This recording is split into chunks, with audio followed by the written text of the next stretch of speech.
Just একবার ভিড়টা দেখো, আমরা কোথায় এসে পৌঁছেছি। হ্যাঁ ফ্রেন্ড, তোমরা ঠিকই বলেছো, আমরা পৌঁছে গেছি পাঞ্জাবের স্বর্ণ মন্দির মানে ঝাড়গ্রামে পূর্বাশা। তো ফ্রেন্ড, কারা কারা গিয়েছিলে পাঞ্জাবের এই স্বর্ণ মন্দির মানে ঝাড়গ্রামে যে প্যান্ডেলটা হয়েছিল, ওই প্যান্ডেলে আমরা গিয়েছিলাম। এত সুন্দর কাজ হয়েছে এই প্যান্ডেলের। ফার্স্ট ঝাড়গ্রামে এইভাবে একটা সুন্দর প্যান্ডেল দেখবো বলে কোনোদিন আশা করিনি। তো দেখে খুবই ভালো লাগলো, চারিদিকে যেন মনে হচ্ছিল সোনায় আবরণ, সোনায় গাঁথা।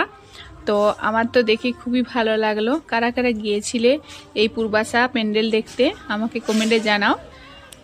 যারা যাওনি তারা একবার ভিউটা দেখে নাও, জাস্ট অসাধারণ। আমরা গেছিলাম নবমী রাতে, প্রচুর প্রচুর ভিড় ছিল, কারণ এই প্যান্ডেলটা সব থেকে সেরা প্যান্ডেল হয়েছিল ঝাড়গ্রামে পূর্বাশা।